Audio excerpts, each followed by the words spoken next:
إن الحمد لله نحمده ونستعينه ونستغفره ونعوذ بالله من شرور أنفسنا ومن سيئات أعمالنا من يهد الله فلا مضل له ومن يضلل فلا هادي له وأشهد أن لا إله إلا الله وحده لا شريك له وأشهد أن محمدا عبده ورسوله أما بعد فإن خير الحديث كتاب الله وخير الحديث حديث محمد صلى الله عليه وسلم وشر الأمور محدثاتها وكل محدثات بدعة وكل بدعة ضلالة وكل ضلالة في النار أما بعد فأعوذ بالله من الشيطان الرجيم يا أيها الذين آمنوا اتقوا الله حق تقاته ولا تموتن إلا وأنتم مسلمون يا أيها الناس اتقوا ربكم الذي خلقكم من نفس واحدة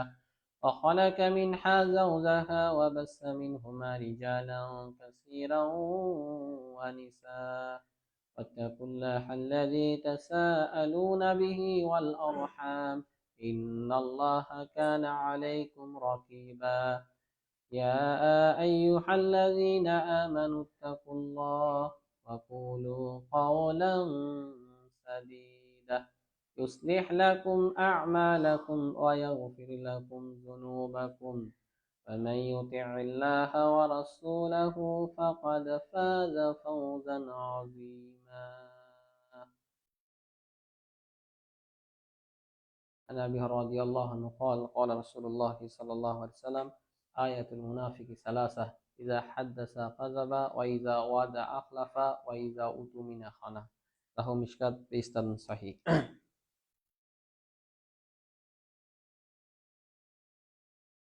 عن عبد الله بن عمر رضي الله عنه قال قال رسول الله صلى الله عليه وسلم أربع إذا كنا فيك فلا عليك ما فتق من الدنيا حفظ أمانة والصدق وحديث وإفة في طعام وحسن خلقة রাহু মিশকাত বিইসনাদ সহিহ। আলহামদুলিল্লাহ, যাবতীয় প্রশংসা গুণগান সে আল্লাহ সুবহানাহু ওয়া তাআলার জন্য, যার অপার অনুগ্রহে দয়ায় আজকে জুমার দিনে আল্লাহ সুবহানাহু ওয়া তাআলা আমাদের মসজিদে আসার এবং খুতবা শোনার তৌফিক দান করেছেন। সে আল্লাহ সুবহানাহু ওয়া তাআলার দরবারে আমরা শুকরিয়া আদায় করছি, সকলে বলছি আলহামদুলিল্লাহ। দরুদ এবং সালাম বর্ষিত হোক আমাদের প্রিয় নবী সাইয়্যিদুল মুরসালিন খাতামুন নবীন নবী মুহাম্মদুর রাসূলুল্লাহ সাল্লাল্লাহু আলাইহি ওয়াসাল্লামের প্রতি। আমরা সবাই বলছি আল্লাহুম্মা সাল্লি আলাইহি আল্লাহুম্মা বারিক আলাইহি। সম্মানিত উপস্থিতি, আজকে আমার জুমার খুতবার বিষয় হচ্ছে মুনাফিকের বৈশিষ্ট্য বা আলামত এবং তা থেকে বাঁচার উপায়। এই সম্পর্কেই কুরআন এবং হাদিস থেকে কিছু কথা বলে ইনশাআল্লাহ আমি আমার খুতবা দিতে জানবো। আল্লাহ যেন তৌফিক দান করেন। ওয়া মা তৌফিক ইল্লা বিল্লাহ আলাইহি তাওয়াক্কালতু ওয়া ইলাইহি উনীব। সম্মানিত উপস্থিতি, আসলে এই বিষয়টা অত্যন্ত গুরুত্বপূর্ণ একটা বিষয়, কারণ আল্লাহ সুবহানাহু ওয়া তাআলা কাফেরদের সম্পর্কে ছোট্ট একটা সূরা নাযিল করেছেন, সূরা কাফিরুন। আর মুনাফিকদের সম্পর্কে অনেক বড় একটা সূরা নাযিল করেছেন, সূরা মুনাফিকুন। আপনারা জানেন, এই কারণে মুনাফিকতা অত্যন্ত ভয়াবহ। এটা কি অত্যন্ত ভয়াবহ। সাহাবা একরামরা সবসময় ভীত সন্ত্রস্ত থাকতেন, না জানি আমি মুনাফিক হয়ে যাই নাকি। এই সম্পর্কে কিন্তু একটা ঘটনায় রয়েছে, হানজালা রাদিয়াল্লাহু আনহু। আপনারা জানেন যে হানজালা রাদিয়াল্লাহু আনহুকে একবার আবু বকর সিদ্দিক রাদিয়াল্লাহু বলছেন যে কি খবর হানজালা, তোমার কি? হানজালা রাদিয়াল্লাহু বলছেন না ফাকা হানজালা, হানজালা মুনাফিক হয়ে গেছে। হানজালা কি হয়ে গেছে? মুনাফিক হয়ে গেছে। তো বলতেছে কি ব্যাপার, কি জন্য তুমি মুনাফিক হয়ে গেল? তো তিনি বলতেছেন যে যখন রাসূল সাল্লাল্লাহু আলাইহি সাল্লামের কাছে আমরা থাকি, তখন মনে হয় যে জান্নাত জাহান্নামের কথাগুলো যখন শুনি, মনে হচ্ছে যে জান্নাত চোখে দেখতেছি, জাহান্নামের যে ভয়াবহ আযাবগুলো এগুলো আমরা উপলব্ধি করতে পারতেছি। এই রকম একটা ঈমান আমাদের থাকে। আবার যখন রাসূল সাল্লাল্লাহু আলাইহি সাল্লামের কাছ থেকে আমরা চলে আসি, বাসায় আসি, আমাদের স্ত্রী পরিবার, আমাদের কাজকর্মে যখন আমরা নিয়োজিত হয়ে যাই, তখন মনে হয় যে পরকালের কথা আমরা অনেকটাই ভুলে গেছি। এইরকম একটা অবস্থা। তো তিনি বললেন আমারও তো একই অবস্থা, আমরাও তো এইরকম অবস্থা হয়ে যায়। চলো তাহলে রাসূল সাল্লাল্লাহু আলাইহি সাল্লামের কাছে যাই। তখন দুইজন সাহাবী রাসূল সাল্লাল্লাহু আলাইহি সাল্লামের কাছে গিয়ে বললেন, আল্লাহ রাসূল সাল্লাল্লাহু আলাইহি সাল্লাম, আপনার কাছে যখন থাকি তখন ঈমান এক থাকে, আবার যখন বাসায় চলে যাই আমাদের স্ত্রী সন্তানদের কাছে তখন ঈমান আরেক হয়ে যায়। তো এটাই কি মুনাফিকের আলামত নাকি? আমরা কি মুনাফিক হয়ে গেছি? রাসূল সাল্লাল্লাহু আলাইহি সাল্লাম বললেন যে, হানজালা শুনো, তোমরা আমার কাছে থাকা অবস্থায় তোমাদের ঈমান যেমন থাকে, এই রকম ঈমান যদি তোমাদের বাসা বাড়িতে থাকতো, তাহলে মালাইকারা তোমাদের সাথে বাজারে এসে, তোমাদের বিছানায় এসে তোমাদের সাথে তারা মুসাফা করত। সুবহানাল্লাহ বিহামদি। তাহলে চিন্তা করেছেন তারা মুনাফিকতা থেকে বাঁচার জন্য কিভাবে তারা সতর্ক এবং সাবধান থাকবেন। তো এইভাবে আমাদেরও মুনাফিকি আলামত যেন আমাদের মধ্যে না চলে আসে, এই জন্য আমাদেরকে সবসময় সতর্ক এবং সাবধান থাকতে হবে। সতর্ক এবং কি হতে হবে? সাবধান হতে হবে। তো আসুন আমরা আলোচনা করি যে মুনাফিকের আলামত নিয়ে বা বৈশিষ্ট্য সম্পর্কে নিয়ে আজকে আলোচনা করবো ইনশাল্লাহ। এক নম্বরে, এটা আমরা জানি সকলেই, যে দেখেন মিশকাতের মধ্যে 49 নম্বর হাদিস, আবু হুরায়রা থেকে হাদিসটা বর্ণিত, রাসূল সাল্লাল্লাহু আলাইহি সাল্লাম বলেন, আয়াতুল মুনাফিকি সালাসা, মুনাফিকের আলামত হচ্ছে তিনটি। মুনাফিকের আলামত কয়টি? তিনটি। এক, ইজা হাদ্দাসা কাযাবা, কথা বললেই মিথ্যা কথা বলে। ওয়াইজা ওয়াদা আখলাফা, ওয়াদা করলে ওটা কি করে? খেয়ানত করে। ওয়াইজা উতুমিনা খানা, আর তার কাছে আমানত রাখলে আমানতদারিতা ঠিক কি করে না? পালন করে না। তো এইটা হচ্ছে তিনটা হচ্ছে মুনাফিকের আলামত। কথা বললে কি বলা? মিথ্যা কথা বলা। ওয়াদা করলে খেয়ানত করা। ওয়াদা করছে যে ভাই আমি অমুক জায়গায় যাব, ইচ্ছা করেই গেল না। ইচ্ছা করে কি গেল না? আপনার যাওয়ার ইচ্ছা হলো, যেহেতু আপনি ওয়াদা করেছেন যে ভাই আমি এখানে যাবই, কিন্তু আপনি কি করলেন? ওয়াদাটা ভঙ্গ করলেন। এটা হচ্ছে মুনাফিকের একটা আলামত। এই কারণে সব সময় কাউকে ওয়াদা দেওয়ার ক্ষেত্রে খেয়াল রাখতে হবে যে আমি যে ওয়াদাটা দিচ্ছি আমি পরিপূর্ণ করতে পারবো কিনা। অনেকের মনে হয়তো চিন্তা থাকে না, যাবোই না, এমনিতেই হয়তো তার মানে কথাটা রাখার জন্য বলতে, আচ্ছা ভাই ইনশাল্লাহ আমি যাবো। আজকে তো অনেকে দেখেন ইনশাআল্লাহটা একেবারে খামখেয়ালি নিয়ে নিছে। ইনশাআল্লাহটা এইরকম হওয়া উচিত না যে ইনশাআল্লাহ খালি বলেই দিবেন হয়ে যাবে। সব জায়গায় দেখেন ইনশাআল্লাহ আজকে, বুঝতে পারছেন না? ইনশাআল্লাহ দেখেন সবাই আজকে লাগায়, যারা মুনাফিক ফাসিক টাইপ বলে ওরাও ইনশাআল্লাহ দেখেন। তো এমন একটা অবস্থা আসলে হওয়া উচিত না। এই কারণে যখন আপনি কোনো কথা বলবেন, যা ওয়াদা করবেন, তখন বুঝে শুনে করবেন। ইনশাআল্লাহ মানে কি? আল্লাহ যদি চায়, কিন্তু আপনার কোনো ইচ্ছাই নেই, তাহলে আপনি কিভাবে যাবেন বলেন দেখি? ইচ্ছা যদি না থাকে তাহলে হবে? আপনি তখনই চিন্তা করেছেন যে না আমি যাব না, এমনিতেই শুধু ইনশাআল্লাহ বলছেন। এইরকম ভাবে ইনশাআল্লাহ বলাটা, এটা আল্লাহ সুবহানাহু ওয়া তাআলার সাথে একটা মজাক করার মতো। এই কারণে আমাদেরকে বুঝে শুনে ইনশাআল্লাহ বলতে হবে। আপনার কোনোটা বিপদ হয়ে গেছে, ওই হিসাবটা আলাদা, কিন্তু আপনি বাসায় আছেন, উনাকে বলেছেন যে ইনশাআল্লাহ আমি যাব, কিন্তু আপনি যাচ্ছেন না। এটা কি একটা মুনাফিকি না? তো এই কারণে এই বিষয়গুলো আমাদের অবশ্যই খেয়াল রাখতে হবে। আমানতের খেয়ানত করা যায় না।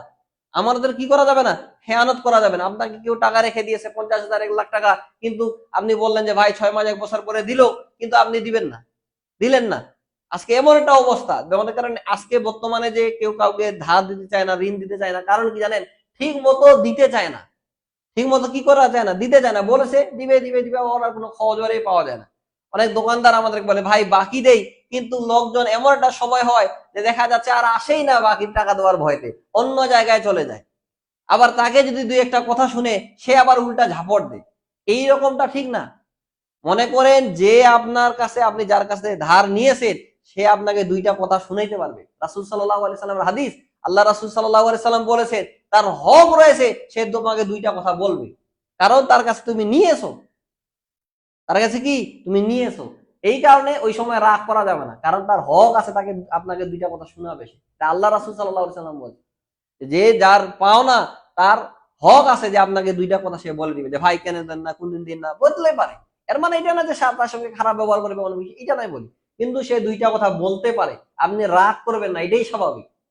এটাই কি স্বাভাবিক।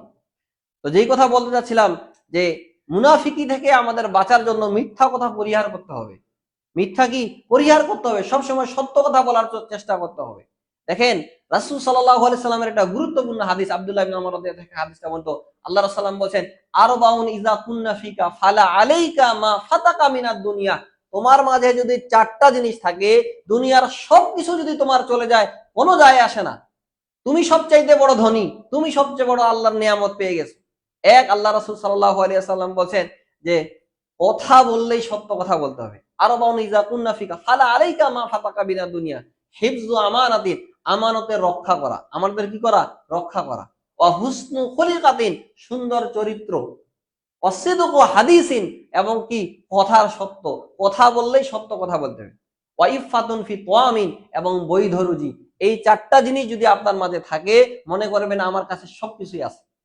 আপনার কাছে কি সবকিছু আছে, এটা রাসূল সাল্লাল্লাহু আলাইহি সাল্লাম বলেন আরবাউন ইযা কুন্না ফিকা, আরবাউন মানে চারটা জিনিস যদি তোমার মধ্যে থাকে, ফালা আলাইকা মা ফাতাকা মিনাদ দুনিয়া, দুনিয়ার কি চলে গেল কি আসলো কোনো যায় আসলো না, কোনো যায় আসে না।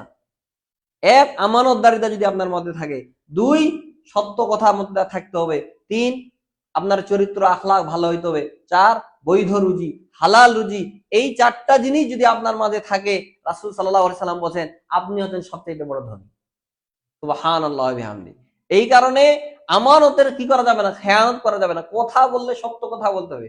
মনে রাখবেন, সত্য মানুষকে পূর্ণের দিকে নিয়ে যায়। আল্লাহ রাসূল এখানে বলছে আলাইকুম বিসিদক ফা ইন্নাহু মাআল বির ওয়া হুমা ফিল জান্নাহ ওয়া ইয়াকুম আল কাযিব ফা ইন্নাহু মাআল ফুজুর ওয়া হুমা ফিন নার। রাসূল সাল্লাল্লাহু আলাইহি সাল্লাম বলেন আলাইকুম বিসিদক, তোমরা সব সময় সত্য কথা বলো। কেন? সত্য পুণ্যের সাথে থাকে, আর পুণ্য মানুষকে জান্নাতে নিয়ে যায়। সুবহানাল্লাহি ওয়া বিহামদিহি। পুণ্য মানুষকে কোথায় নিয়ে যায়? জান্নাতের দিকে নিয়ে যায়। ওয়া ইয়াকুম আল কাযিব, আর তোমরা মিথ্যা কথা বলা থেকে বিরত থাকো, মিথ্যা বলিও না। কারণ মিথ্যা মানুষকে পাপের দিকে নিয়ে যায়, ওয়াহুমা ফিন নার, আর পাপ মানুষকে জাহান্নামে নিয়ে যায়। আল্লাহ রাসূল এই কথাই বলছে আলাইকুম বিল কাযিব, তোমরা মিথ্যা কথা বলিও না। কারণ মিথ্যা মানুষকে পাপের দিকে নিয়ে যায়, আর পাপ মানুষকে ওয়াহুমা ফিল জান্নাহ, এই দুইটা জাহান্নামে যাবে। ওয়াহুমা ফিন নার, দুইটা জাহান্নামে যাবে। তাহলে চিন্তা করেছেন রাসূল সাল্লাল্লাহু আলাইহি সাল্লামের এই কথাটা গুরুত্বপূর্ণ, কতটা গুরুত্বপূর্ণ। আরেকটা হাদিস দেখেন, উবাদা বিন সামিত রাদিয়াল্লাহু আনহু হাদিসটা বর্ণিত। আল্লাহ রাসূল সাল্লাল্লাহু আলাইহি ওয়াসাল্লাম বলেন ইদমানুলি সিত্তান মিন আনফুসিকুম আদমান লাকুমুল জান্নাহ, তোমরা নিজেদের পক্ষে থেকে 6টা জিনিসের জামিনদার হও, আমি রাসূল সাল্লাল্লাহু আলাইহি সাল্লাম তোমাদের জন্য জান্নাতের জামিনদার হয়ে যাব। সুবহানাল্লাহি ওয়া বিহামদিহি। কয়টা জিনিসের? 6টা জিনিসের। রাসূল সাল্লাল্লাহু আলাইহি ওয়াসাল্লাম বলেন যে ইদমানুলি সিত্তান মিন আনফুসিকুম আদমান লাকুমুল জান্নাহ, তোমরা নিজেদের পক্ষ থেকে 6টা জিনিসের জামিনদার হও, আমি তোমাদের জন্য কিসের জামিনদার হব? জান্নাতের। মানে আল্লাহ রাসূল সাল্লাল্লাহু আলাইহি সাল্লাম বলতেছে যে তোমাকে কিভাবে জান্নাতে নিয়ে যাওয়া যায়, ওই চিন্তা ভাবনা আমার, এটার জন্য আমি চিন্তা ভাবনা করব। আল্লাহ রাসূল সাল্লাল্লাহু আলাইহি সাল্লাম বললেন, এক, উসদুকু ইজা হাদ্দাসতুম, কথা বললে সত্য কথা বলবে। ওয়াদ্দু ইজা আমানতুম, যদি আমানত রাখা হয় ওটা কি করবা? খেয়ানত করবে না। ওটা কি করবে না? খেয়ানত করবে না। 3 নম্বর, আল্লাহ রাসূল সাল্লাল্লাহু আলাইহি সাল্লাম বলেন যে তোমাকে যদি ওয়াদা করো কারোর সঙ্গে, এটা কি করবে না? খেয়ানত করবে না। ওয়াফাজু ফুরুজাকুম, তোমার লজ্জা স্থানের হেফাজত করবে। লজ্জা স্থানের কি করবা? হেফাজত করতে হবে। এই যে লজ্জা স্থান, এটা অত্যন্ত গুরুত্বপূর্ণ। এটা কি গুরুত্বপূর্ণ? আল্লাহ রাসূল এই কারণে বলছেন যে যে ব্যক্তি লজ্জা স্থানের হেফাজত করতে পারবে, আমি তার জন্য জান্নাতের গ্যারান্টি দিয়ে দিলাম। সুবহানাল্লাহি ওয়া বিহামদিহি। কারণ লজ্জা স্থান দিয়ে তো মানুষ জেনা ব্যভিচার করে। আল্লাহ রাসূল সাল্লাল্লাহু আলাইহি সাল্লাম কি বলছে? তুমি জেনা করবা না, লজ্জা স্থানের হেফাজত করবা। আজকে বর্তমানে যুবকদের যে অবস্থা, পর্নোগ্রাফি থেকে শুরু করে যত জেনা ব্যভিচার, সব জেনা ব্যভিচারের মধ্যে যুবকরা জড়িয়ে পড়েছে। এই যে জিনিসটা অত্যন্ত গুরুত্বপূর্ণ। আজকে জেনাতে যুবক সমাজ একেবারে ধ্বংস হয়ে গেছে। আর ইহুদি খ্রিস্টানদের একটা পরিকল্পনা, যুবকদের ধ্বংস করার জন্য তারা আজকে এগুলা এটা একটা মনে করেন মোবাইলের দোকানে বা ওই যে কি বলে মেমোরি নে কি বলে ওগুলা যে লট দেয়, ওগুলাতে গেলেই দেখবেন যে একেবারে 20-30 টাকা দিয়ে আপনাকে ছবি থেকে শুরু করে যা আছে সব অশ্লীলতা ঢুকে দিল মাত্র 20 টাকায়। চিন্তা করেছেন তাহলে কতটা খারাপের দিকে যাচ্ছে বর্তমান সমাজটা? একটু চিন্তা করেন। একটা সময় মানুষ ওই ছবি না কি বলে ফিল্ম দেখার জন্য যাইতো কোথায়? একেবারে সিনেমা হলে যাইতে হইতো, বাসায় থাকি কোথায়। আর এখন বাড়ির পাশে গিয়ে মোবাইলে মেমোরি হয়েছে, এখানে ডাউনলোড করে আসতেছে, ঘরে বসে ফিল্ম দেখতেছে, অশ্লীলতা দেখতেছে। তাহলে অশ্লীলতাটা কতটা সহজ করে দিয়েছে তারা, চিন্তা করেছেন একটু? লজ্জা স্থানের হেফাজত করাই কঠিন। এই কারণে আমি বারবার বলি যে যুবকদের, যারা যুবক তাদের বিবাহ শাদী তাড়াতাড়ি করা উচিত। তাড়াতাড়ি কি করা উচিত? আল্লাহ সুবহানাহু ওয়া তাআলা নিজ অনুগ্রহে তাদেরকে ধনী বানিয়ে দিবে। কিন্তু ওই চিন্তা ভাবনা করতেছে, পড়ালেখা করতে করতে মাস্টার ডিগ্রি পাস করতে করতে বয়স প্রায় 35-40 হয়ে যায়, এই সময় বিবাহ শাদী করতে চায়। চিন্তা করেছেন তাহলে লজ্জা স্থানের হেফাজত কিভাবে করবে? আর যেত অশ্লীলতা, আজকে জেনা বেবিচারকে সহজ করে দেওয়া হয়েছে। জেনাটাকে কি করে দেওয়া হয়েছে? সহজ করে দেওয়া হয়েছে। আর বিবাহ শাদীকে কঠিন করে দেওয়া হয়েছে। একটা যুবক চিন্তা ভাবনা করছে বিবাহ শাদী করতে গেলে 3 লাখ 4 লাখ এইরকম কি করে মোহরানায় ধরে। আবার কেউ যদি ওই যৌতুক না দিয়ে এমনিতে বলে যে আমি মোহরানা দেবো 20,000 30,000, ও চিন্তা ভাবনা করতেছে কি রে এত কম মোহরানা ছেড়ে দিবে নাকি কিছুদিন পরে বিবাহ শাদী করে। এইরকম একটা চিন্তা ভাবনা না? আমরা মাঝে মধ্যে অনেক বিবাহ শাদী পড়াই তো এগুলো জানি, এত কম। চিন্তা, এইরকম একটা চিন্তা ভাবনা। তাহলে কিভাবে বিবাহ শাদী করবে? অথচ দেখেন সাহাবায়ে কেরামদের সময়, যারা তাবিনদের সময়, তাদের সময় বিবাহটা অনেক বেশি সহজ ছিল। অল্প কিছু টাকা মোহরানা দিলেই বিবাহ হয়ে যেত। বুঝতে পারছেন? এখন এমনও হয় মোহরানা ধরা হয় 10 লাখ 20 লাখ এইরকম। ও শোধ করবে কিভাবে? শোধ করতে করতে তোমার জীবন চলে যাবে, পরিশোধ করতে করতে কি হবে, জীবন চলে যাবে। এখানে শর্টকাট বুদ্ধি, বাসর রাতে স্ত্রীর কাছে হাত পা ধরে মাপ নিয়ে নেওয়া হয়ে গেল, তাই না? এইরকম একটা অবস্থা। আবার মন থেকে মাপ দিবে কিনা, যদি না দেয় পরকালে কি অবস্থা হবে আপনার? তো যেই কথা বলেছিলাম, আজকে বিবাহটা আমাদের সমাজে কতটা কঠিন করে দেওয়া আছে আপনি চিন্তা করেছেন? যারা পিতা মাতারা আছে তাদেরকেও বলবো, সন্তানদেরকে দ্রুত বিবাহ শাদী দিয়ে দেন, এরপরে পড়ালেখা করুক, কি সমস্যা? এরপরে পড়ালেখা করলে কি হবে? বিবাহ করার পরে কি আর পড়ালেখা করা যায় না? আরবিয়ানের একটা মহিলা, প্রায় 10টার উপরে বাচ্চা, উনি বিবাহ শাদীর পরেও পড়ালেখা করেছে। তাহলে এতগুলা বাচ্চা মানুষ করেছেন কিভাবে বলেন দেখি? ইচ্ছা করলে সবকিছুই করা যায়। আবার বিবাহ শাদীর পরে পড়ালেখা আরো বেশি মনোযোগ বসে আপনার, কারণ অশ্লীলতার দিকে আপনার ধ্যানটা ওই দিকে তো বেশি যাবে না। এই কারণে যত তাড়াতাড়ি সম্ভব বিবাহ শাদী দিয়ে দেওয়া আছে। আমাদের একজন ওস্তাদ, তিনি তার নাতিকে বলেছেন যে তোর যখন প্রয়োজন হবে আমাকে বলিস, আমি তোর বিয়ে শাদী দিয়ে দিব, তোর বাম্মা দিয়ে দেব না আমি দিয়ে দিব, এবং তোর স্ত্রীর সম্পূর্ণ দায়িত্ব আমার। চিন্তা করেছেন? এতটা মন মানসিকতা তাদের ভাব। এইরকমই হওয়া উচিত। আপনার এত সম্পদ আছে, এই যে সম্পদ একজন আসলে কি খাইতে পারবে না? কয়জন আসবে? একটাই তো আসবে নাকি? তার স্ত্রীটাই তো শুধু আসে। সে যদি তার বাপের বাড়িতে রিজিক পাইতে পারে, তাহলে সে স্বামীর বাসায় এসে কেন রিজিক পাবে না? আপনার বাসায় কেন রিজিক পাবে না? রিজিক তো আল্লাহ সুবহানাহু ওয়া তাআলা নির্ধারণ করে দিয়েছে। আর রাসূল সাল্লাল্লাহু আলাইহি সাল্লাম বলছেন, সালাসাতুন, 3 শ্রেণীর ব্যক্তি আছে, তাদেরকে সাহায্য করা আল্লাহর দায়িত্ব হয়। আল্লাহর কি দায়িত্ব? ওয়ান্নাকিহু আল্লাযী ইউরিদুল আফাফ, ওই যুবক যেই যুবক বিবাহ শাদী করে তার যৌবনকে হেফাজত করার জন্য, যে অশ্লীলতা থেকে বাঁচার জন্য বিবাহ শাদী করে, তাকে সাহায্য করা কার দায়িত্ব? আল্লাহ সুবহানাহু ওয়া তাআলার দায়িত্ব। আল্লাহ সুবহানাহু ওয়া তাআলা তাকে সাহায্য করবে। আর বিবাহ শাদী করলে রিজিক এমনিতে অনেক বেশি বাড়ে যায়। এটা কথা একেবারে সত্য। যারা বিবাহ শাদী করে তাদের কাছে শুনিয়েন যে বিবাহর পরে তার ইনকাম কেমন ছিল আর তার আগে তার ইনকাম কেমন ছিল। এটা বাড়বেই বাড়বে। আল্লাহ যেহেতু বলেছেন বাড়বে, অতএব বাড়বে, এটা ঠেকাইতে পারবে না কেউ। তো যেই কথা বলতে চাচ্ছিলাম, সম্মানিত উপস্থিতি, যে রাসূল সাল্লাল্লাহু আলাইহি সাল্লাম কি বলছেন? তোমার লজ্জা স্থানের হেফাজত করো। ওয়াহফাযু ফুরুজাকুম ওয়া গুদ্দু আবসারাকুম, তোমার চক্ষুকে নত করো। চক্ষু কি করতে হবে? নত করতে হবে। হাঁটতে হবে, বিনয়ের সাথে হাঁটতে হবে, এইভাবে হাঁটা করতে হবে। তো রাসূল সাল্লাল্লাহু আলাইহি সাল্লাম কি বলছেন? চক্ষুকে নিচু করো এবং তোমার হাতকে সংযত রাখো। এমনিতেই পাওয়ার আছে, ক্ষমতা আছে, মানুষকে ধরে ধরে পিটাবেন, এটা কি হলো কোনোদিন? রাসূল সাল্লাল্লাহু আলাইহি সাল্লাম বলেন, এই 6টা জিনিসের কেউ যদি জামিনদার হতে পারে, আমি তার জন্য জান্নাতের জামিনদার হই। বুঝতে পারছেন? এমনিতে একটা রিস্কাওয়ালার চড়েছেন, বলতেছেন যে ভাই ভাড়া কত? একটু ভাড়া হয়তো বেশি চেয়ে দিছে, একটা চড় মেরে দিলেন। এই যে অন্যায়টা করলেন, এই যে তার প্রতি জুলুমটা করলেন, এখন সে যদি মাফ না করে, আল্লাহ আপনাকে মাফ করবে না। কারণ আল্লাহ বলছেন, ইবনে আদম ইন্নী হারামতু যুলমা আলা নাফসি, আমি আল্লাহ আমার প্রতি জুলুমকে হারাম করে দিয়েছি। কি করেছে আল্লাহ? জুলুম হারাম করে দিয়েছে। এই কারণে মানুষের প্রতি অনেকেই দেখেন একটুতে রেগে গেলে হাত উঠে দেয়। হাতকে সংযত করেন। পাওয়ার আছে, ক্ষমতা আছে বললে যাকে তাকে পিটাইতে শুরু করবেন, পরকালে কি অবস্থা হবে একটু চিন্তা ভাবনা করেছেন? ক্ষমতা পাওয়ারকে দেখাইতে হয় না। এই কারণে আল্লাহ রাসূল সাল্লাল্লাহু আলাইহি সাল্লাম রাগকে সংযত করতে বলেছেন। এক সাহাবী এসে আল্লাহ রাসূলকে বলেছেন, আল্লাহ রাসূল আমাকে একটু উপদেশ দেন তো। তো আল্লাহ রাসূল সাল্লাল্লাহু আলাইহি সাল্লাম বলেন, লা তাকদাব, রাগ করিও না। তো সাহাবী বলছে আরেকবার উপদেশ দেন, আরেকটু কিছু বলেন। তো আবার আল্লাহ রাসূল সাল্লাল্লাহু আলাইহি সাল্লাম বলছে যে আল্লাহ তাকদাব, রাগ করিও না। সাহাবী আবার বলছেন, আল্লাহ রাসূল আরেকটু কিছু বলেন না, একটা কথা তো বললেন, আরেকটা কিছু উপদেশ দেন। আল্লাহ রাসূল আবার বলছেন, লা তাকদাব, রাগ করিও না। চিন্তা করেছেন রাগটা কতটা ভয়াবহ? রাগ মানুষকে খারাপের দিকে নিয়ে যায়, পাপ কাজের দিকে নিয়ে যায়। বুঝতে পারছেন? এখানে রাগকে সংযত করতে হবে। যখন রাগ আসবে তখন নিজেকে নত করে নিবেন। যদি আরো বেশি রাগ হয়, উজু বসে পড়বেন, শুয়ে পড়বেন, অনেকে ওলামা কেরাম বলেছেন, অথবা যাই উজু করে নিবেন। তখন কারণ রাগ আসেই শয়তানের পক্ষ থেকে। কার পক্ষ থেকে?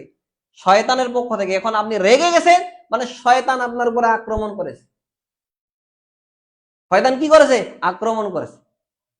বুঝতে পারছেন? এখানে রাগে যার ক্ষমতা আছে, পাওয়ার আছে, এই ব্যক্তি এক শক্তিবান না? আল্লাহ রাসূল সাল্লাল্লাহু আলাইহি ওয়াসাল্লাম বলেছেন যে নিজের রাগকে কন্ট্রোল করতে পারে, ওই ব্যক্তি হচ্ছে প্রকৃত পুরুষ। তো যে কথা বলতেছিলাম সম্মানিত উপস্থিতি, রাগকে সবসময় কি করতে হবে? কন্ট্রোলে রাখতে হবে, সংযত রাখতে হবে আপনাকে। তো যে কথা বলতেছিলাম যে এই যে মিথ্যা কথা বলা, আমানতের খেয়ানত করা, তারপরে ওয়াদা ভঙ্গ করা, এগুলা যে মুনাফিকের আলামত। আরেকটা আল্লাহ আলামত বলছেন, সেটা হচ্ছে ঝগড়া করা। দেখেন যারা মুনাফিক লোক এরা এমনিতে মানুষের সাথে অনেক বেশি ঝগড়া করে, আর ঝগড়ার সময় অশ্লীল কথা বেশি বলে। দেখেন যারা মানুষের সঙ্গে ঝগড়াঝাটি করে দেখবেন অশ্লীল কথা থাকে, বিশেষ করে গ্রামগঞ্জে যাদের ঝগড়া হয় মহিলাদের, দেখবেন যে মারামারি আছে অশ্লীল কথা। বর্তমানে অশ্লীল কথাটা আসলে পান্তাবাদ হয়ে গেছে, যে আপনি কারোর সঙ্গে ঝগড়া করেছেন, তর্ক করেছেন, আপনাকে জিততে হলে তাকে অশ্লীল ভাষায় গালিগালাজ করতে হবে। অথচ রাসূল সাল্লাল্লাহু আলাইহি সাল্লাম বলছেন যে সেবাবুল মুসলিমে ফুসুক, একজন মুসলিম আরেক মুসলিমকে গালিগালাজ করা হচ্ছে ফাসিকি। দেখি ফাসিকি এক করতে। আপনি দেখেন রাস্তাঘাটে চলাচলের সময় একটা অটোওয়ালার সঙ্গে আর একটা অটোওয়ালা রেখেছে, তার যে মুখের ভাষা, তার যে মুখের কথাবার্তা, মনে হচ্ছে যে দুনিয়াতে না থেকে অন্য জায়গায় চলে যায়। আজকে মুসলিমদের মুখের ভাষা দেখেছেন কি অবস্থা? একটা মুসলিম কখনো অশ্লীল ভাষী হইতে পারে না, একজন মুমিন কখনো অশ্লীল ভাষী হতে পারে না। লেগেছে লেগেই গেছে, কি সমস্যা? তাকে বলেন যে ভাই আমি দুঃখিত, বলে চলে যান, আপনিও চলে গেছেন। লেগে তো গেছে, ক্ষতি তো হয়েই গেছে। এখন আপনি যদি তাকে খারাপ ভাষা বলে গালিগালাজ করে, এতে আপনি কি এমন ভালোটা করলেন বা কি এমন কল্যাণ লাভ করতে পারলেন যে তাকে আর খারাপ ভাষায় বলে গালি দিতে হবে? অথচ সে তো আপনার ভাই, তাই না? সে আপনার ভাই না?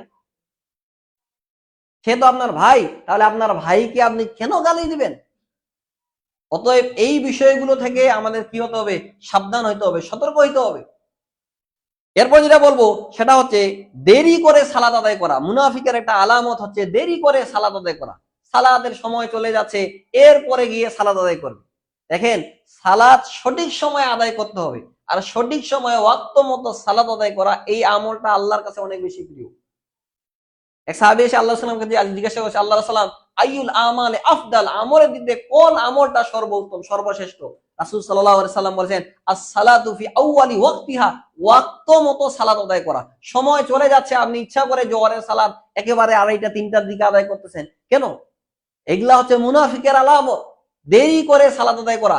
এরপরে যেটা বলবো 3 নম্বর, সেটা হচ্ছে জামাতের সঙ্গে সালাত আদায় না করা। জামাতের সঙ্গে কি সালাত আদায় করে না, এমনিতেই অলসতা বশত আপনি বাসায় শুয়ে আছেন, বাসায় সালাত আদায় করতেছেন, আজান শুনতেছেন, এরপরও আপনি মসজিদে আসতেছেন না, জামাতে সালাতে হাজির হচ্ছেন। এটা যে মুনাফিকের একটা আলামত। আপনি দেরি করে সালাত আদায় করবেন, বাসায় সালাত আদায় করবেন, মসজিদে আসবেন না।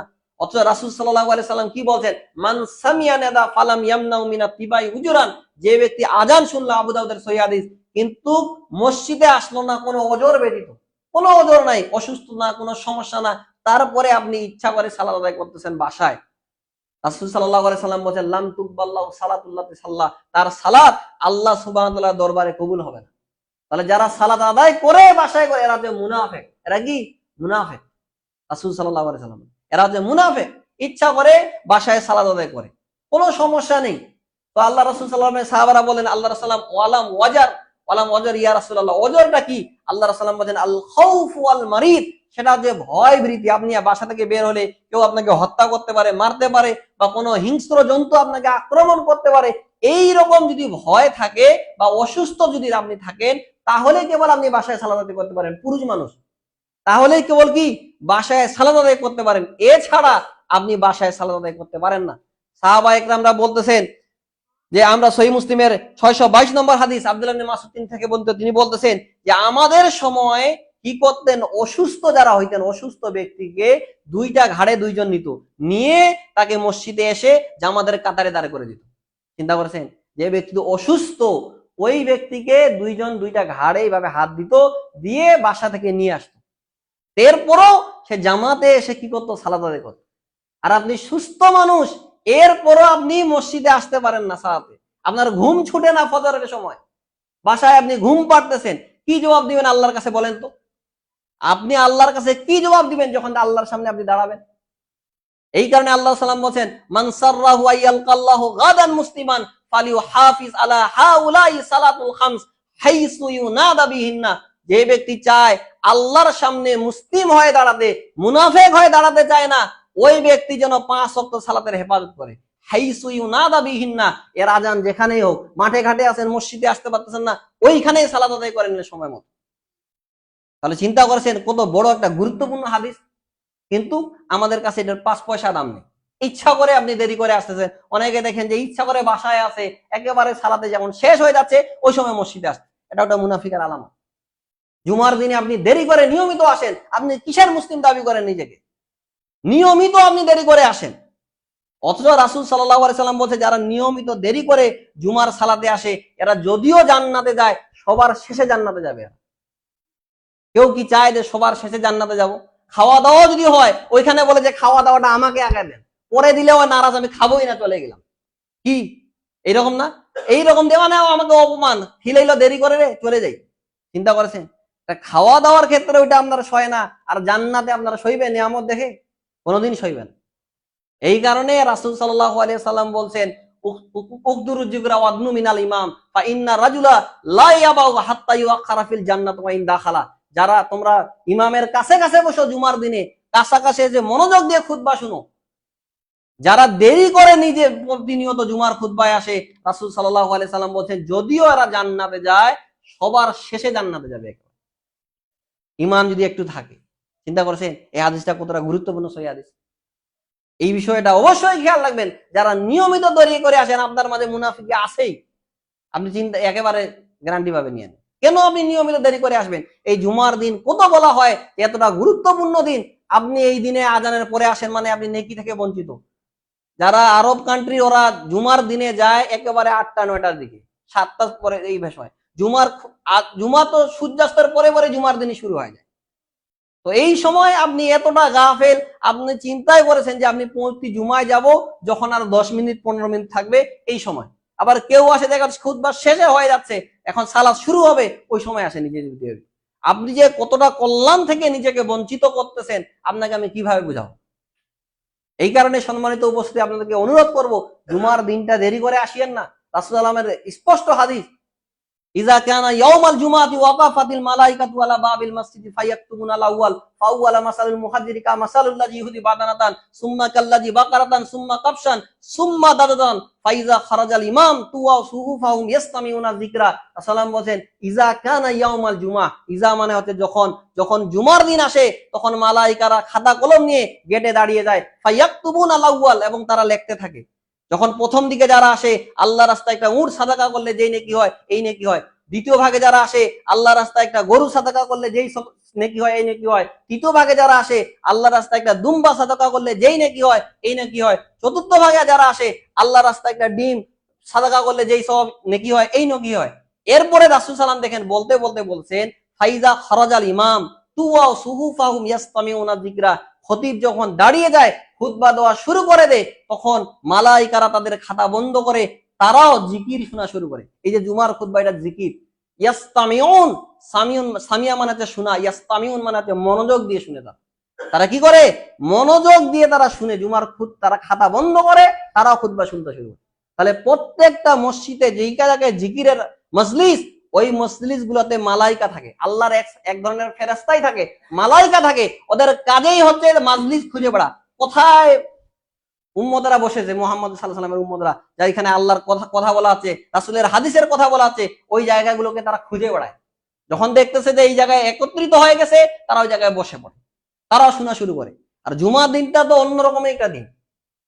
এই দিনে এখন তারা বসে আছে মনোযোগ দিয়ে, তারাও খুতবা শুনতেছে, তাহলে আপনারা না? তাহলে চিন্তা করেন রাসূলের হাদিস, যারা পরে আসতেছেন খুতবা শুরু হয়ে গেছে, খাতা বন্ধ হয়ে গেছে, আপনি আর জুমার খুতবার নেকি পাইনি, জুমার দিনের নেকি থেকে আপনি বঞ্চিত। পরে যারাই এসেছেন আজকে তারা কেউ জুমার খুতবার নেকি, জুমার দিনের নেকি পাননি, সালাত পড়বেন এর নেকি পাবেন। তাহলে চিন্তা করেছেন কত বড় নেয়ামত থেকে, কত বড় সওয়াব থেকে আপনি বঞ্চিত হয়ে গেছেন। আপনি এটা নিয়মিতই করেন, আপনার কোনো খেয়ালই নেই। তো অনুরোধ করবো আপনাদেরকে যে প্রতিদিন যদি আপনি একটু তাড়াতাড়ি আসেন, কি সমস্যা? আধা ঘন্টা পরে না আসে আধা ঘন্টা আগে আসলে আপনার এমন কি ক্ষতি হয়ে যাবে বলেন তো? আল্লাহর জন্য সময় দেন। আল্লাহর জন্য যত বেশি সময় দিবেন আল্লাহ আপনার রিজিক কত বেশি বাড়িয়ে দিবে। আল্লাহ বলেছেন ইবনে আদম, হে আদম সন্তান, তাফাররাগ লি ইবাদি আমলাউ সাদরাকানা, হে আদম সন্তান আমার জন্য যদি সময় দাও তাহলে আমি তোমার হাতকে টাকা পয়সা দিয়ে ভর্তি করে দেব। তোমার অভাব আমি দূর করে দিব, অভাব থাকবে না। ফাইল্লাম তাফাল, আর আমার জন্য যদি সময় না দাও, মালাল তুই ইয়াদাকা শুগলাক ওয়ালা মাসুদ্দা ফাকরাক, আমি তোমার দারিদ্রতা বন্ধ করব না, আর তোমার অভাবের দরজা আমি বন্ধ করে দিব না। দারিদ্রতা চলতেই থাকবে, আর ব্যস্ততা দিয়ে, দুনিয়ার ব্যস্ততা দিয়ে তোমার হাতকে আমি ভর্তি করে দেবো। আজকে দেখেন দুনিয়ামুখী হয়ে গেছি আমরা, এটা একটা মুনাফিকের আলামত, দুনিয়ামুখী হয়ে যাও। দুনিয়ামুখী, মরতে হবে এই চিন্তা ভাবনাই আমাদের নেই। যার কারণে রাসূল সাল্লাল্লাহু আলাইহি সাল্লাম বলেন, আবু দাউদের মধ্যে হাদিস আছে, আল্লাহ সাল্লাম বলেন, ইউশিকুল উমামু আন তাদা আলাইকুম কামা তাদা আকালাতু ইলা কাসওয়াতুহা ফাকালা কাইলুন ওমান কিল্লাতি নাহনু ইয়াউমাইযিন বাল আনতুম ইয়াউমাইযিন কাসীর ওয়ালাকিন্না গুসাউন কা গুসাই সাইর ওয়ালা ইউযিফান্নাল্লাহু ফি কুলুবিকুমুল ওয়াহান। আল্লাহ রাসূল সাল্লাল্লাহু আলাইহি সাল্লাম বলেন, ইউশিকুল উমামু আন তাদা আলাইকুম, অচিরেই কুফফাররা একত্রিত হবে মুসলিমদেরকে মারার জন্য। যেমন ভাবে মেহমানদেরকে ডাকা হয় খাবারের জন্য, যে ভাই আসেন খাওয়া দাওয়া করেন, ওইভাবে তারা একত্রিত হবে মুসলিমদেরকে কি করার জন্য? মারার জন্য। আজকে দেখেন জাতিসংঘের কাজই হচ্ছে মুসলিমদের মারার জন্য। আর জাতিসংঘের একটা নাম হচ্ছে উমাম। দেখবেন আপনি গুগলে গিয়ে সার্চ দিবেন, ওখানে লিখবেন জাতিসংঘের আরবি নাম, ওখানে আসবে আল উমাম। আসসালাম এই কথাই বলছেন, ইউশিকুল উমাম, ইউশিকুল উমাম ওয়ান তাদা আলাইকুম কামা তাদা আকালাতু ইলা কাসওয়াতুহা। তারা একত্রিত হবে, যেইভাবে মেহমানকে ডাকা হয় খাবারের জন্য, সবাই বসে তার পাশে, ওইভাবে তারা একত্রিত হবে। আল কুফরু মিল্লাতুন ওয়াহিদা, মুসলিমদের মারার জন্য কুফফার বিশ্ব ওরা এক। বুঝতে পারছেন? ওরা একত্রিত, কিভাবে এদেরকে মারা যায়। আমরা যতই মতবিরোধ করি, আমরা যতই বিভক্ত হয়ে যাই, ওরা কিন্তু ঠিকই এক আছে। রাসূল সাল্লাল্লাহু আলাইহি সাল্লামের সাহাবারা বলেন, এইভাবে যে মুসলিমদেরকে মারবে, ওই সময় মুসলিমদের সংখ্যা কি কম হবে? রাসূল সাল্লাল্লাহু আলাইহি সাল্লাম বলেন, বাল আনতুম ইয়াউমাইযিন কাসীর, ওই সময় মুসলিমদের সংখ্যা অনেক বেশি হবে। কিন্তু কি অবস্থা হবে? ওয়ালাকিন্না গুসাউন কা গুসাই সাইর, তাদের অবস্থা হবে বন্যার পানিতে শ্যাওলা যেমন ভেসে যায়, মুসলিমরা ওইভাবে ভেসে যাবে। ওয়ালা ইউযিফান্নাল্লাহু ফি কুলুবিকুমুল ওয়াহান, আল্লাহ তাদের অন্তরে ওয়াহান ঢুকিয়ে দিবে। সাহাবারা বললেন, ওয়ামাল ওয়াহান ইয়া রাসূলুল্লাহ, ওয়াহান কি জিনিস? আল্লাহ রাসূল সাল্লাল্লাহু আলাইহি সাল্লাম বলেন, হুব্বুদ দুনিয়া ওয়া কারাহিয়াতুল মাউত, দুনিয়ার ভালোবাসা আর মৃত্যুকে অপছন্দ করা। দুনিয়ার মহব্বত তাদের অন্তরে ঢুকিয়ে দেওয়া হবে, ভালোবাসা ঢুকিয়ে দেওয়া হবে। মসজিদে আসতে চাইবে না, সময় দিতে চাইবে না, দিনই কাজে যাইতে চাইবে না, এইরকম একটা অবস্থা। দেখেন রাসূলের কথা, হুব্বুদ দুনিয়া, দুনিয়ার ভালোবাসা তাদের অন্তরে ঢুকে যাবে। শুধু দুনিয়া লাভের জন্য তারা দৌড়াদৌড়ি করবে, ছুটাছুটি করবে। ওয়া কারাহিয়াতুল মাউত, এবং তারা মৃত্যুবরণ করতে চাইবে না, মরতে চাইবে না। কিছু কিছু এক্ষণে মরবো, আরো তো অনেক সময় আছে, বুড়া হয়েছে, কি হয়েছে, দাড়ি চেঁচে চুচে একেবারে মাথায় কলপ করে নিজেকে যুবক সাজার চেষ্টা করে, অনেক আছে না, একেবারে দাড়ি চেঁচে কলপ মেখে একেবারে কোট প্যান্ট টাই পরে বাস নিজেকে মনে করে যে আমি এখন যুবক, বয়স প্রায় 70 আপ হয়ে গেছে, এইরকম একটা অবস্থা না? এই যে রাসূল সাল্লাল্লাহু আলাইহি ওয়াসাল্লাম বলছেন যে মৃত্যুকে তারা কামনা করবে না, মরতে চাইবে না, দুনিয়ার আশা। এই কারণে আল্লাহ রাসূল সাল্লাল্লাহু আলাইহি সাল্লাম বলেন, মানুষ যখন বৃদ্ধ হয় তার মধ্যে দুইটা জিনিস জুয়ান হয়। দুইটা জিনিস কি হয়? জুয়ান হতে শুরু করে। একটা হচ্ছে সম্পদ, সম্পদের ভালোবাসা, আর মৃত্যুকে অপছন্দ করা। এই দুটি, এখনই মরবো, সম্পদ আরো আমাকে ইনকাম করতে হবে, আরো কামাই করতে হবে, এই দুইটা জিনিস কি হয়? তাদের জন্য জুয়ান হয়। বুঝতে পারছেন? এই কারণে আল্লাহ রাসূল সাল্লাল্লাহু আলাইহি ওয়াসাল্লাম বলেন, তাইসাব দি দেনারে তাইসাব দি দিরহাম, যারা টাকা পয়সার পূজারী, দুনিয়ার পূজারী, এদেরা ধ্বংস হোক। এদের কি হোক? ধ্বংস হোক। ইন উতিয়া রাদিয়া ওয়া ইল্লাম ইউতা লাম ইরদা, তাদেরকে দিতে পারলে তারা খুশি হয়, আর না দিতে পারলে তারা অসন্তুষ্ট হয়। রাসূলের হাদিসটা দেখেছেন? রাসূল বলেন, তাইসাব দি দেনারে তাইসাব দি দিরহাম, যারা টাকা পয়সার পূজারী, দেনারের পূজারী, দিরহামের পূজারী, এরা ধ্বংস হোক। ইন উতিয়া রাদিয়া, দিতে পারলে এরা সন্তুষ্ট, ওয়া ইল্লাম ইউতা লাম ইয়ারদা, আর না দিতে পারলে এরা অসন্তুষ্ট হয়। চিন্তা করেছেন? তো যে কথা বলতেছিলাম সম্মানিত উপস্থিতি, যে দুনিয়ামুখী হওয়া এটা হচ্ছে মুনাফিকের একটা আলামত।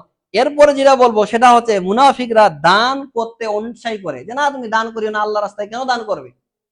এটা হচ্ছে মুনাফিকের একটা আলামত। আর একটা আলামত বলে শেষ করে দেই, সেটা হচ্ছে মুনাফিকরা ভালো কাজে বাধা দেয়। ভালো যেখানে কাজ ওইখানে তারা বাধা দেয়, আর যেখানে খারাপ কাজ ওই কাজে তারা উৎসাহ করে, যে না ওই কাজটা বেশি বেশি করে করো। এটা হচ্ছে মুনাফিকের একটা আলামত। এরপর যেটা বলবো সেটা হচ্ছে এশা এবং ফজর সালাত জামাতে না পড়া। এটা আপনারা জানেন, আর বলবো না, হাদিসগুলো এগুলো বলেছি অনেকবার। এশা এবং ফজরের সালাত যারা জামাতে আদায় করে না, সাহাবা একরামরা এদেরকে মুনাফিক মনে করতেন। লাইসা সালাতুনা সালাইলাল মুনাফিকিনা মিনাল ফাজরি ওয়াল ইশা, মুনাফিকের কাছে দুইটা সালাত সবচেয়ে বেশি কঠিন, সেটা হচ্ছে ইশা আর একটা হচ্ছে ফজর। ওয়ালাউ ইয়ালামুনা মা ফিহিমা ওয়ালাউ হাবওয়ান, মানুষ যদি জানতো ইশা এবং ফজরে কি কল্যাণ রয়েছে, তাহলে মানুষ হামাগুড়ি দিয়ে হলো আসতো। ছোট বাচ্চারা হামাগুড়ি দেয় না, তখন 6-7 বছর হয়, তো এইরকম হামাগুড়ি দিয়ে আসতো। কিন্তু আপনি তো বাসায় ঘুম পাড়তেছেন, ঠান্ডা লাগতেছে আপনার। মনে রাখবেন, এই ঠান্ডাকে অতিক্রম করে যারা আসবে সালাতে দাঁড়াবে, এদের প্রতি আল্লাহ সন্তুষ্ট হয়। হাদিসে রয়েছে, আল্লাহ রাসূল সাল্লাল্লাহু আলাইহি ওয়াসাল্লাম বলেন যে 2 শ্রেণীর ব্যক্তিকে দেখে আল্লাহ হেসে দেন। তার মধ্যে হচ্ছে কি, যারা তীব্র ঠান্ডায় উঠে উজু করে এসে জামাতে ফজরের সালাত আদায় করে, আল্লাহ এদের প্রতি রাজি হয়ে যায়, সন্তুষ্ট হয়ে যায়। আরেকটা হাদিসে আছে, ইজা দহিকা রাব্বুকা ইলা আবদিন ফিদ দুনিয়া ফালা হিসাবা আলাই, দুনিয়াতে আল্লাহ যাকে দেখে হাসে, তার কিয়ামতের দিনে কোনো হিসাব ছাড়াই সে জান্নাতে চলে যাবে। সুবহানাল্লাহ বিহামদিহি। এই কারণে চেষ্টা করেন এইগুলা বিষয়। তো সম্মানিত উপস্থিতি, যেই কথা বলেছিলাম যে এইগুলা আমাদের করতে হবে। সাহাবা একরামরা যদি জামাত ছুটে যাইতো, যদি জামাত তাদের ছুটে যাইতো, জামাত আদায় করতে পারলো না, তাহলে তারা 7 দিন যাবত আফসোস করতেন। কয়দিন? 7 দিন যাবত আফসোস করতেন, হায় আফসোস আজকে জোহরের জামাতটা পাইনি রে, হায় আফসোস। আপনি কয়দিন আফসোস করেছেন? 7 দিন যাবত তারা আফসোস করতেন। আর তাকবীরে উলা যদি তাদের ছুটে যাইতো, তাহলে তারা 3 দিন যাবত আফসোস করতেন। আমার কথাটা কি বুঝতে পারলেন? 3 দিন যাবত তারা আফসোস করতেন, আজকে তাকবীরে উলা পাইনি। আর 7 দিন যাবত আফসোস করতেন যদি যে কোনো জামাত তাদের ছুটে যেত। ফজরের সালাত পাইনি, আজকে জামাত ছুটে গেছে, 7 দিন আবার সালাত তো আদায় করতো, কিন্তু 7 দিন যাবত আফসোস করতো যে আজকে আমি জামাতের সালাত আদায় করতে পারিনি। এভাবে কয়দিন? 1 দিন না, 2 দিন না, 3 দিন না, 7 দিন যাবত আফসোস করতো। এরপরে আসি, কয়েকটা পয়েন্ট বলে শেষ করে দেই। সেটা হচ্ছে, দেখেন যে মুনাফিকের আলামত থেকে বাঁচার উপায় হচ্ছে তাকবীরে উলার সাথে 40 দিন সালাত আদায় করা। এটা আপনারা জানেন, আল্লাহ সাল্লাম বলেন, আরবাঈনা ইয়াওমান ফি জামাতিন ইউদরিকু তাকবীরাতিল উলা কুতিবাত লাহু বারাআতান বারাআতুম মিনান নিফাক ওয়া বারাআতুম মিনান নার। কেউ যদি 40 দিন তাকবীরে উলার সাথে সালাত আদায় করতে পারে, আল্লাহ তাকে দুইটা জিনিস থেকে মুক্তি দিবে। একটা হচ্ছে বারাআতুম মিনান নার, জাহান্নাম থেকে মুক্তি দিবে, ওয়া বারাআতুম মিনান নিফাক, এবং মুনাফিকি থেকে আল্লাহ সুবহানাহু ওয়া তাআলা তাকে মুক্তি করে দিবে। সুবহানাল্লাহ বিহামদিহি। এই কারণে সবসময় চেষ্টা করবেন, সাহাবারা একদম সবসময় চেষ্টা করতেন কিভাবে তাকবীরে উলা ধরা। জামাত শুধু না, তাকবীরে উলা কিভাবে ধরা যায় এই চিন্তা ভাবনা তাদের ছিল। একটু 5 মিনিট 2 মিনিট আগে আসলেই তো হয়ে যায়, তাই না? এই কারণে এইভাবে চিন্তা করবেন, এসে একটু বসে থাকেন, 2 রাকাত সালাত আদায় করে বসে থাকেন, তাসবিহ তাহলিল করেন। যতক্ষণ আপনি বসে থাকবেন, ততক্ষণ আপনি সালাত আদায় করার যে সওয়াব, এই সওয়াবটা আপনি পাবেন। সেই হাদিসের মধ্যে আছে। যারা জায়গা নাই একটু উপরে যান, সমস্যা নাই, 15 সালাত হবে ইনশাআল্লাহ। জায়গা নাই, যারা উপরে চলে যান ইনশাআল্লাহ। এরপর যেটা বলবো সেটা হচ্ছে যে দানশীল হওয়া। কি বললাম? দানশীল হওয়া। দান যত বেশি করবেন, মুনাফিকি আপনার মধ্যে থেকে কত বেশি দূর হয়ে যাবে। সাহাবায়ে কেরামরা কত বেশি দানশীল ছিলেন, কত বেশি দান করতেন। আবু বকর সিদ্দিক রাদিয়াল্লাহু আনহু, ওমর রাদিয়াল্লাহু আনহু, তাদের দানের যে হাদিসগুলো রয়েছে, এগুলো বললে অবাক হয়ে যাবেন আপনি। দেখেন, তাবুকের যুদ্ধে রাসূল সাল্লাল্লাহু আলাইহি সাল্লাম বলতেছেন যে তাবুকের যুদ্ধে যাইতে হবে, তোমরা দান করো সাধ্যমতো। তো ওমর রাদিয়াল্লাহু আনহু বলছেন, আল্লাহ রাসূল সাল্লাল্লাহু আলাইহি সাল্লাম আমার সম্পদের অর্ধেক আমি দিয়ে দিলাম। উনি চিন্তা ভাবনা করেছে যে দানের দিক দিয়ে সবসময় আবু বকর আমাকে কেটে যায়, আজকে আবু বকর সিদ্দিক রাদিয়াল্লাহু আনহুকে আমি কাটবো, আজকে বেশি দান করব, অর্ধেকই দান করে দিলাম। তো ওসমান রাদিয়াল্লাহু আনহু বলতেছেন যে আল্লাহ রাসূল সাল্লাল্লাহু আলাইহি সাল্লাম, তাবুকের যুদ্ধে যত সৈন্য যাবে, এর অর্ধেক সৈন্যের উট, খাওয়া দাওয়া যা আছে সবকিছু আমি ব্যবহার করব। তাবুকের যুদ্ধে সৈন্য ছিল 30,000। কত ছিল? 30,000। 15,000 সৈন্যের যারা যাবে, খাওয়া দাওয়া, উট সবকিছু বহন করবে কে? ওসমান রাদিয়াল্লাহু আনহু। এইরকম হচ্ছে তারা। এমনি তার নাম ওসমান গনি হয়নি, দান এমন ভাবে তারা করতেন। চিন্তা করেছেন, 3 মাসের যত খাওয়া দাওয়া আছে, উট বহন, আসা যাওয়া সবকিছু কে বহন করবে? 15,000, ওসমান রাদিয়াল্লাহু আনহু। এরপরে আবু বকর সিদ্দিক রাদিয়াল্লাহু আনহু বলেন, আল্লাহ রাসূল সাল্লাল্লাহু আলাইহি সাল্লাম তারা তো এইভাবে দান করলেন, আমার যত সম্পদ আছে আল্লাহ এবং রাসূলকে রেখে যা আছে সবকিছু আমি দান করে দিলাম। সুবহানাল্লাহ। আবু বকর সিদ্দিক রাদিয়াল্লাহু আনহু সেদিন যেই কথাটা বলেছেন, ওই কথাটা ডিঙ্গিয়ে যাওয়ার পৃথিবীর আর কোনো মানুষের সামর্থ্য নেই। আছে নাকি? যে আমার যা আছে আল্লাহ রাসূলকে রেখে সবকিছু দান করে দিলাম। তিনি এত একটা দামি কথা বলেছেন, ওই কথাকে ডিঙ্গিয়ে পৃথিবীর কোনো মানুষ আর যাইতে পারবে না। যাইতে পারবে নাকি? পারবেন। চিন্তা করেছেন, তারা দান এইভাবেই করতেন। এই কারণে সবসময় দানশীল হবেন। আল্লাহ বলছেন আল্লাযীনা ইউনফিকুনা ফিস সাররাই ওয়াদ দাররা ওয়াল কাযিমিনাল গায়যা ওয়াল আফিনা আনিন নাস ওয়াল্লাহু ইউহিব্বুল মুহসিনিন।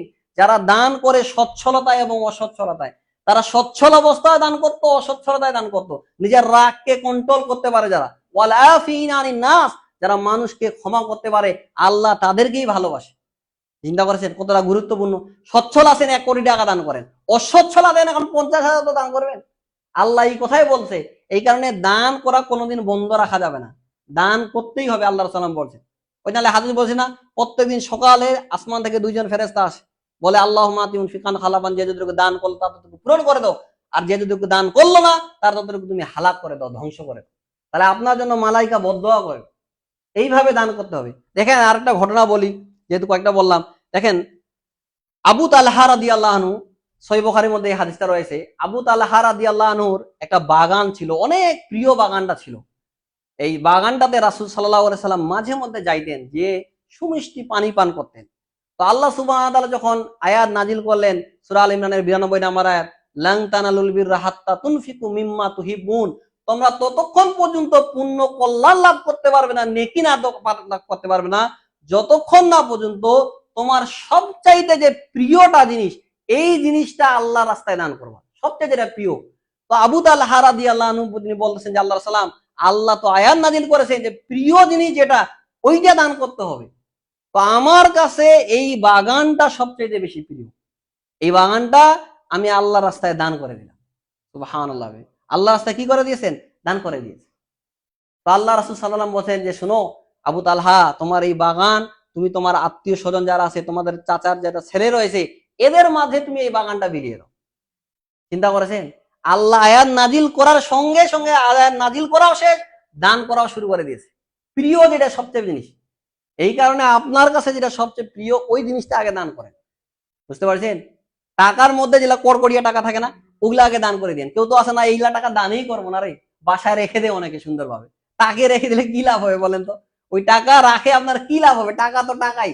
কিছু কিছু মানুষকে দেখি যে না এইগুলা টাকা দান করবো না, নতুন টাকা দান করবো না, এরকম চিন্তা ভাবনা আছে। ওটাই আগে দান করেন। ও যেগুলা থেসতাসিয়া টাকা হয়ে গেছে ওগুলা দান বাক্সে দিবেন, ওগুলা তো ব্যবহারই করা যায় না 1-2 মাস পরে। চিন্তা করেছেন না? আজকে আমাদের মানুষের মন মানসিকতা এতটাই খারাপ হয়ে গেছে, কেউ আটে না 1 টাকা, এগুলা দান করে কি লাভ? কোনো মূল্য আছে নাকি? যত দিন যাচ্ছে এগুলা তো মূল্য নাই। আটে না টাকা দান করে কি লাভ হবে বলেন? ওটা দিয়ে আপনার কে কি দিবে? চিন্তা করেন। তা অন্য তো নিম্ন তো বলে 10 টাকা দেন, মসজিদে আসে 50 টাকা দেন, সারা সপ্তাহে তো একদিনেই আসেন। তো যেই কথা বলতেছিলাম সম্মানিত উপস্থিতি, দেখেন তারা দান কিভাবে দান করতো। ওই বাগানটার নাম ছিল বাইরুহা। ওই বাইরুহা বাগানটা তার কাছে সবচেয়ে বেশি প্রিয় ছিল, ওই বাগানটা দান করে দিয়েছে। আবু তালহা রাদিয়াল্লাহু আনহু এমন একটা সাহাবী ছিলেন। দেখেন আবু তালহার আরেকটা ঘটনা আমি বলি, আপনি আশ্চর্য হয়ে যাবেন।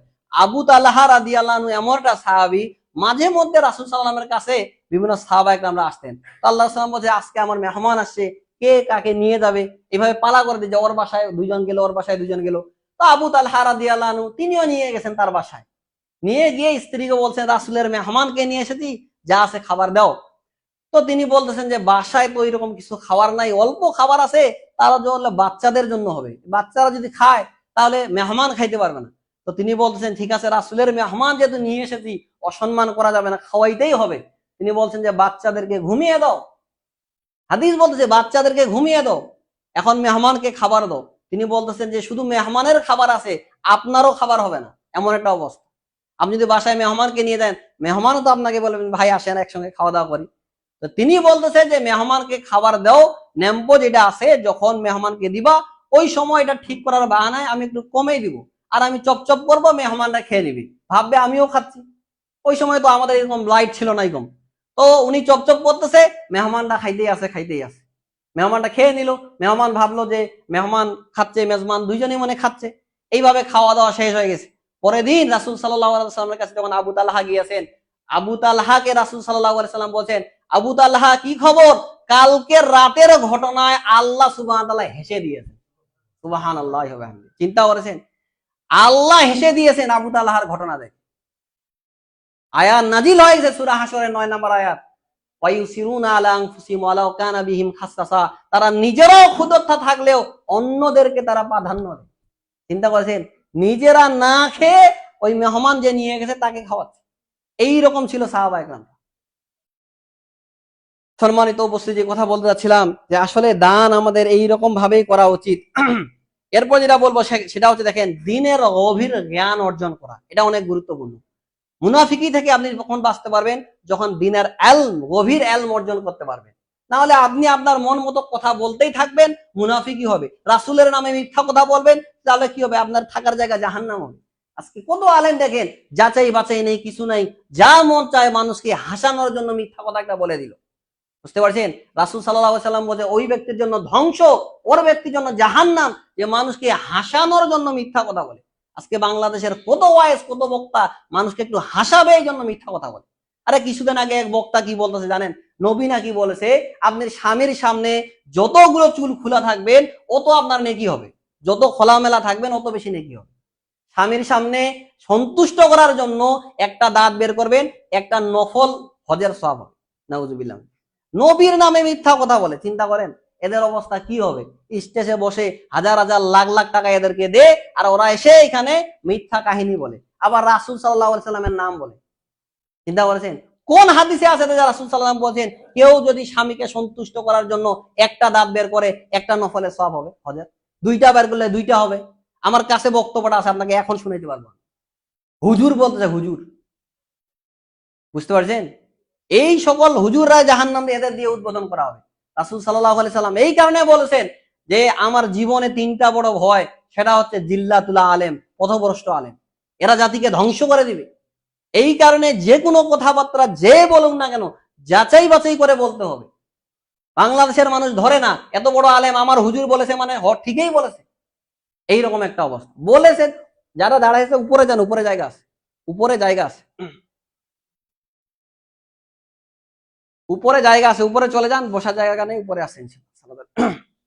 তো যেই কথা বলতেছিলাম যে আসলে এই রকম একটা অবস্থা, যে আমার ওস্তাদ যেহেতু বলেছে, আমার আলেম যেহেতু বলেছে, অন্ধভক্ত, এটা কিন্তু খুব খারাপ। কারো অন্ধভক্ত হবেন না, কোরআন হাদিস মোতাবেক যাচাই বাছাই করে দিবেন। সে আপনার যতই প্রিয় হোক না কেন, সমস্যা কি? আপনি তাকে ভালোবাসবেন আল্লাহর জন্য, আবার তার সঙ্গে সম্পর্ক নষ্টও করবেন আল্লাহর জন্য। আল্লাহ সাল্লাম এই কথাই বলছেন, ঈমান ওটাই যে আপনি তার সঙ্গে সম্পর্ক করবেন আল্লাহর জন্য, সম্পর্ক নষ্ট করবেন আল্লাহ সুবহানাহু ওয়া তাআলার জন্য। বুঝতে পারছেন? তো যেই কথা বলতেছিলাম যে এই বিষয়গুলো খুবই খারাপ। মানুষ যাতে এগুলো আবার লাখ লাখ মানুষ দেখে, শেয়ার করে, তাহলে দেখেন কত লাখ লাখ মানুষের কাছে এই মেসেজটা চলে যাচ্ছে না? যাচ্ছে কিনা? তাহলে তার একটা ভুল ধারণা নিয়ে তৈরি হচ্ছে। অনেকে তো কিছুই বুঝে না, বলতেছে ঠিক আছে, এত বড় মুফতি বলেছেন, তাহলে আমি ওইভাবেই থাকি। চিন্তা করেছেন? তাহলে রাসূল সাল্লাল্লাহু আলাইহি সাল্লাম তো পুরুষদের জন্য মর্যাদার জন্য কত হাদিস বলেছে না? রাসূল সাল্লাল্লাহু আলাইহি সাল্লাম বলেন, লাউ কুনতা আমিরা হাদান আইয়াসজুদা লিহাদিন লা আমারতুল মারআতা আন তাসজুদা লিজাওজিহা। এই হাদিসগুলো বলেন যে আল্লাহ ছাড়া কাউকে যদি সেজদা দেওয়ার অনুমতি থাকতো, তাহলে নারীদেরকে বলতাম সেজন্য তার স্বামীকে সিজদা করে। এগুলা বলো সহিহ হাদিস। কত সহিহ হাদিস রয়েছে পুরুষদের মর্যাদার জন্য, স্বামীর মর্যাদার জন্য, কিন্তু এগুলা বলবে না কেন? এগুলা বললে মানুষ অত মজা পায় না। বুঝতে পারছেন? যেই কথা বললে মানুষ বেশি মজা পাবে, হাসবে, এই রকম কথা বলতে হবে। চিন্তা করেছেন? কত যে মিথ্যা কথা বলে আজকে আমাদের হুজুররা, একটার পর একটা মিথ্যা কথা বলছে। বুঝতে পারছেন? তাহলে এই জন্য আল্লাহ সুবহানাহু ওয়া তাআলা বলছেন যে ফাসআলু আহলা যিকরি ইন কুনতুম লা তা'লামুন বিল বায়িনাতি ওয়াজ জুবুর। যারা দুনিয়ার মানুষ অজানা জানো না, জানা মানুষের কাছে জানো, বিল বায়িনাত, বিল বায়িনাতি ওয়াজ জুবুর, দলিল প্রমাণ সহকারে জানেন। এমনিতেই বললেই কি হবে নাকি? দলিল দেন, কোথায় আছে কোরআনের আয়াত, কোথায় আছে হাদিস, বলেন সহিহ হাদিস না জয়ীফ হাদিস না জাল হাদিস, বলেন আমাদেরকে।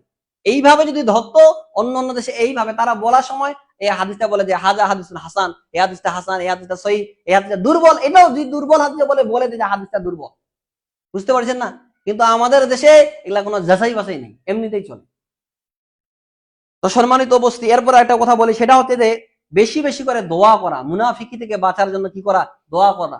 আবু দারদা রাদিয়াল্লাহু আনহু সবসময় সালাতে দোয়া করতেন, আল্লাহুম্মা ইন্নী আউযু বিকা মিনান নিফাক, হে আল্লাহ আমি আপনার কাছে আশ্রয় চাই মুনাফিকি থেকে। কি থেকে? মুনাফিকি থেকে।